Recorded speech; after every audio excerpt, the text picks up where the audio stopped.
ఇక డీటెయిల్స్ చూస్తే వైఎస్ఆర్సీపీ పాలనలోని అధికారం చేపట్టి 4 నెలల్లోనే సచివాలయం వ్యవస్థ ద్వారా ఒకేసారి 1,30,000 ఉద్యోగాలు ఇచ్చింది. మరో 2,66,000 వాలంటీర్ ఉద్యోగాలు ఇచ్చింది.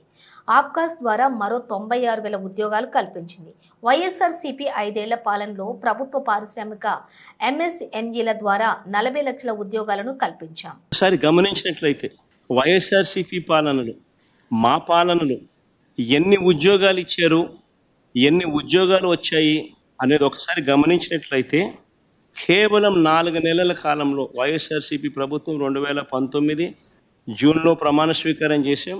అక్టోబర్ కల్లా గాంధీ జయంతి కల్లా ఏకంగా 1,30,000 ఉద్యోగాలు గ్రామ వార్డు సచివాలయాలలో మన పిల్లలు పనిచేస్తూ కనిపించేట్టుగా చేశాం. 4 నెలల కాలంలోనే ఏకంగా మరో 2,66,000 వాలంటీర్ల ఉద్యోగాలు అక్టోబర్ 2 గాంధీ జయంతి నాటికి అంటే మా ప్రభుత్వం ఏర్పడిన 4 నెలల కాలంలోనే రిక్రూట్ చేశాం. ఎవరు కాదనలేని సత్యాలు ఇవన్నీ. యాప్కాస్ ద్వారా మరో 1,00,000 ఉద్యోగాలు, యాప్కాస్ ద్వారా కరెక్ట్గా చెప్పాలంటే 96,000 ఉద్యోగాలు యాప్కాస్ ద్వారా కల్పించడం జరిగింది. యాప్కాస్లో పే స్లిప్పులతో సహా చెప్పగలుగుతాం ఎవరికి ఉద్యోగాలు ఇస్తున్నామని. నేను చెప్పిన ప్రతి నెంబరు కూడా పే స్లిప్స్తో సహా ఆధార్ కార్డ్ నెంబర్తో సహా చెప్పగలుగుతాం.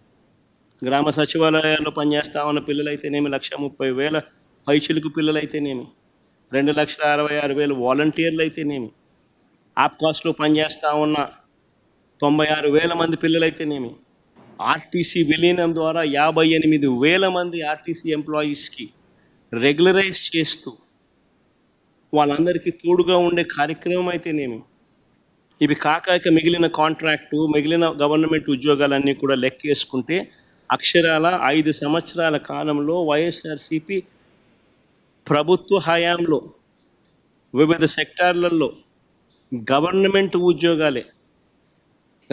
ఉద్యోగాలు అని అంటే గవర్నమెంట్ ఉద్యోగాలు, అవుట్సోర్సింగ్, కాంట్రాక్టు అన్ని గవర్నమెంట్ పరానికి సంబంధించినవి 6,31,310 మందిని వైఎస్ఆర్సీపీ హయాంలో ఉద్యోగాలు ఇచ్చారు.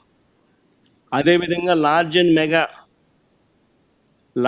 మెగా సెక్టార్లో వీళ్ళు ఇచ్చిన సోషో ఎకనామిక్ సర్వే రిపోర్ట్లు మొట్టమొదట బడ్జెట్ ప్రవేశపెట్టేటప్పుడు, ఇది మా సోషో ఎకనామిక్ సర్వే రిపోర్ట్ కాదు, వీళ్ళ గవర్నమెంట్ వచ్చిన తర్వాత వీళ్ళ మొట్టమొదటి బడ్జెట్తో పాటు 2023-24కు సంబంధించి వీళ్ళు ప్రవేశపెట్టిన సోషో ఎకనామిక్ సర్వే, మేము చేసినది కాదు సోషో ఎకనామిక్ సర్వే, వీళ్ళు ప్రవేశపెట్టిన సోషో ఎకనామిక్ సర్వే.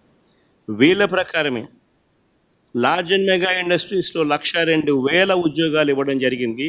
ఎంఎస్ఎంఈ సెక్టార్లో ఈ వైఎస్ఆర్సీపీ హయాంలో 2019 నుంచి 2024 మధ్యలో ఏకంగా 32,79,970 ఉద్యోగాలు ఇచ్చారు.